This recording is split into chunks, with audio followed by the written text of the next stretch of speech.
UPSC NPSC Hindi के इस YouTube channel में आज हम मूल अधिकार के बारे में डिस्कस करेंगे। प्रीलिम सीरीज की आज यह चौथी क्लास है, तो चलिए शुरू करते हैं। मूल अधिकार को भाग 3 और अनुच्छेद 12 से 35 के बीच में दिया गया है। भाग 3 और अनुच्छेद 12 से 35 के बीच में दिया गया है। ये अधिकार प्राकृतिक हैं, नेचुरल हैं और कुल मिलाकर 24 अनुच्छेद हैं 12 से 35 के बीच में।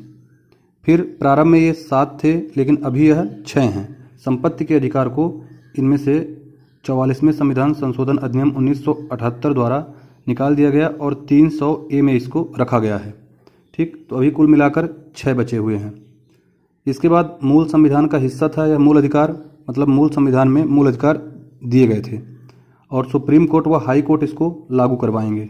ठीक, आगे देखेंगे इसमें निलंबन जो है राष्ट्रपति कर सकता है इसका, और सुनवाई जो है मूल अधिकारों से संबंधित कोई भी सुनवाई जो है वह सुप्रीम कोर्ट में होगी। संशोधन जो है इस पर संसद द्वारा किया जा सकता है, मतलब संसद ही मूल अधिकारों को संशोधित कर सकती है और इसमें जो युक्त प्रतिबंध है वह भी संसद ही लगा सकती है। इसमें संशोधन भी वही कर सकती है और इसमें युक्त प्रतिबंध भी संसद ही लगाएगी। आगे देखेंगे इसमें धार्मिक स्वतंत्रता का जो अधिकार है वह अनुच्छेद 25 में दिया गया है। इसी के अंतर्गत सिखों द्वारा कृपाण धारण करना उचित माना गया है। जो सिख कम्युनिटी है वो कृपाण धारण करती है अनुच्छेद 25 के अंतर्गत। तो धार्मिक स्वतंत्रता का अधिकार अनुच्छेद 25 में दिया गया है और सिखों द्वारा कृपाण धारण करना भी उचित माना गया है इस अनुच्छेद के अंतर्गत।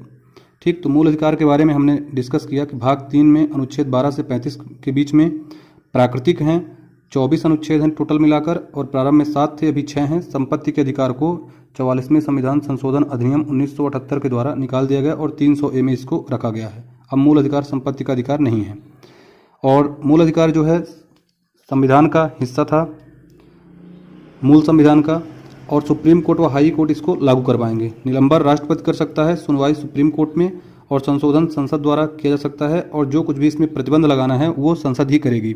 धार्मिक स्वतंत्रता का अधिकार अनुच्छेद 25 में दिया गया है, इसी के द्वारा सिखों द्वारा कृपाण धारण करना उचित माना गया है। आगे देखेंगे इसमें हम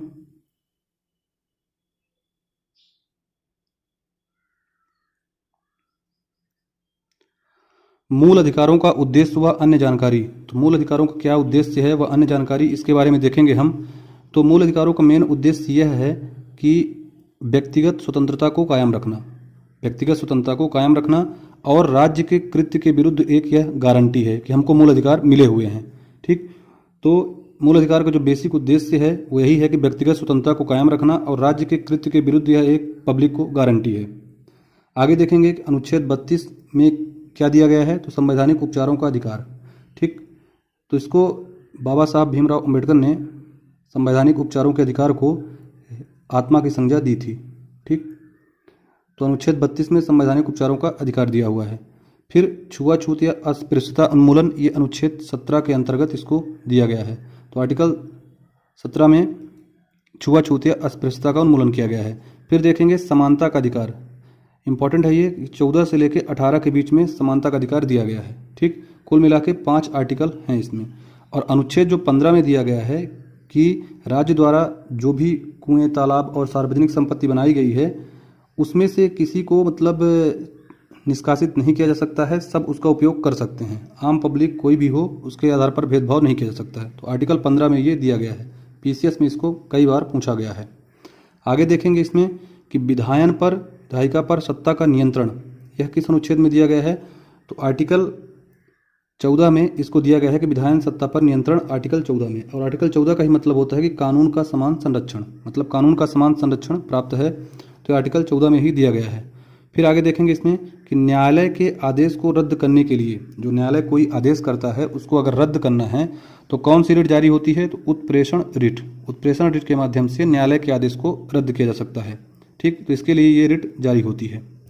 ठीक, तो इसमें हमने देखा कि मूल अधिकारों का उद्देश्य व अन्य जानकारी में कि इसका उद्देश्य ये होता है कि व्यक्तिगत स्वतंत्रता को कायम रखना, राज्य के कृत्य के विरुद्ध एक गारंटी है। ठीक, 32 संवैधानिक उपचारों का अधिकार है। छुआछूत या अस्पृश्यता उन्मूलन अनुच्छेद 17 में दिया गया है। समानता का अधिकार 14 से 18 के बीच में है और कुल 5 आर्टिकल हैं। 15 में दिया गया है कि राज्य द्वारा जो पोषित कुआं, तालाब है इनमें इनका उपयोग करने से किसी को मना नहीं किया जा सकता है। और विधायन सत्ता पर नियंत्रण आर्टिकल 14 में है। ठीक, और इसमें 14 का ही मतलब है कानून का समान संरक्षण। न्यायालय के आदेश को रद्द करने के लिए उत्प्रेषण रिट जारी की जाती है। आगे देखेंगे इसमें समान कार्य के लिए समान वेतन का मौलिक अधिकार।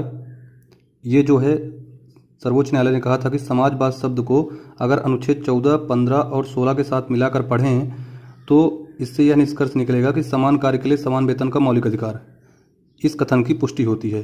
तो 14, 15, 16 में समानता का अधिकार या समता का अधिकार दिया हुआ है, तो इसको समाजवाद शब्द के साथ मिलाकर पढ़ने से समान कार्य के लिए समान वेतन का मौलिक अधिकार, यह कथन स्पष्ट होता है।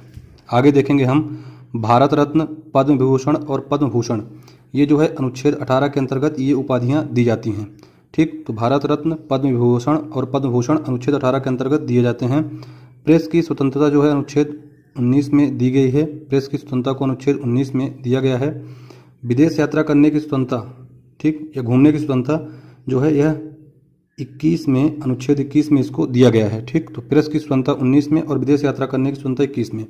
आगे देखेंगे इसमें हम कि धार्मिक कार्यों के प्रबंध की स्वतंत्रता पर प्रतिबंध किन आधार पर लगाया जा सकता है, तो यह है लोक व्यवस्था, सदाचार और स्वास्थ्य के आधार पर धार्मिक कार्यों के प्रबंध की स्वतंत्रता पर प्रतिबंध लगाया जा सकता है। ठीक, मतलब धार्मिक कार्यों के प्रबंध करने की स्वतंत्रता तो है, पर किन आधार पर इस पर प्रतिबंध लगाया जा सकता है, लोक व्यवस्था का मामला हो, सदाचार का और स्वास्थ्य का।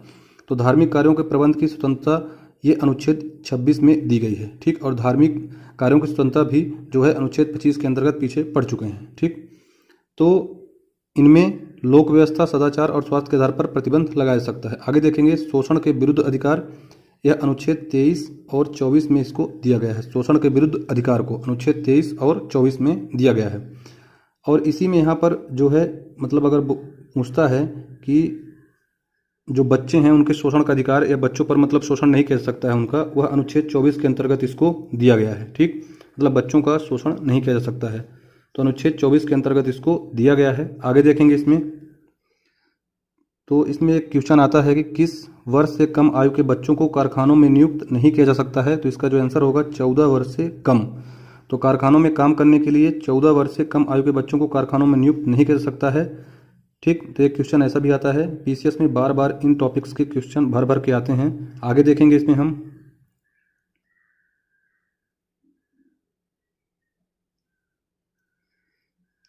फिर आगे देखेंगे इसमें मूल अधिकार में ही कि कैदी को न्यायालय के समक्ष प्रस्तुत करवाने के लिए कौन सी रिट दायर की जाती है।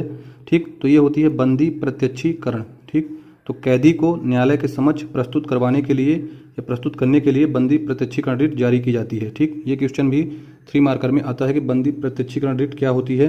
ठीक, तो ये हो गया कैदी को न्यायालय के समक्ष प्रस्तुत करवाने के लिए बंदी प्रत्यक्षीकरण रिट जारी की जाती है।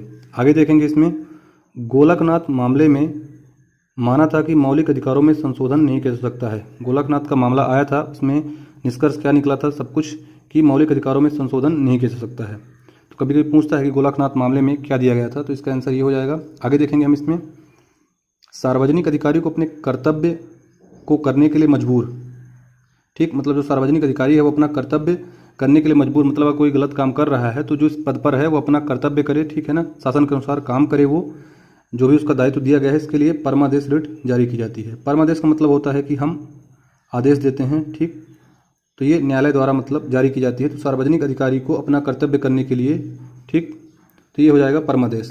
केशवानंद भारतीवाद में संसद को यह अधिकार मिला था कि मूल अधिकार में संशोधन कर सकती है। ठीक, तो केशवानंद भारतीवाद भी बहुत मतलब चर्चा में रहा, इसमें यही दिया गया मतलब बताया गया कि संसद जो है मूल अधिकारों में संशोधन कर सकती है। ठीक, तो एक ये हो गया। फिर अगला देखेंगे इसमें किसी अवैध व्यक्ति से सरकारी पद को बचाने के लिए कौन सी रिट दायर की जाती है, वह है अधिकार परीक्षा। ठीक, तो एक ही क्वेश्चन आया हुआ है पीसीएस में कि किसी अवैध व्यक्ति से सरकारी पद को बचाने के लिए अधिकार परीक्षा रिट दायर की जाती है। मेंडेमस रिट क्या है, ये क्वेश्चन भी बार बार पेपर में पूछा गया है। तो मेंडेमस रिट जो होती है वह होती है न्यायपालिका कार्यपालिका को कहेगी कि वह अपना काम करे नियम के अनुसार। ठीक, इसके लिए जो है मेंडेमस रिट जारी की जाती है, मतलब न्यायपालिका कार्यपालिका को कहेगी कि वह नियम के अनुसार अपना काम करे। ठीक, तो ऐसे क्वेश्चन बार बार पूछे जाते हैं। तो बंदी प्रत्यक्षीकरण के बारे में आएगा, तो इसमें यह है कि कैदी को न्यायालय के समक्ष प्रस्तुत करवाने के लिए गोलकनाथ मामला क्या था कि मौलिक अधिकारों में संशोधन नहीं किया जा सकता है। फिर परमादेश जो रिट होती है, रिट का मतलब यही होता है कि मतलब हम आदेश देते हैं, ठीक। तो परमादेश जो है सार्वजनिक अधिकारियों को अपने कर्तव्य को करने के लिए मजबूर, या सार्वजनिक अधिकारी अपना कर्तव्य करे, ठीक, परमादेश रिट जारी होती है, ठीक, अगर वह सही नहीं कर रहा है। आगे देखेंगे केशवानंद भारतीवाद में यही था कि संसद को अधिकार दिया गया कि मूल अधिकार में वह संशोधन कर सकती है।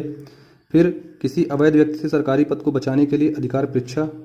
आगे देखेंगे मेंडेमस रिट, यह इसमें यह दिया गया है कि न्यायपालिका कार्यपालिका कहेगी को अपना काम करे, ठीक, मतलब न्यायपालिका आदेश देगी इसके लिए, ठीक है। तो ये इसमें आ जाएगा।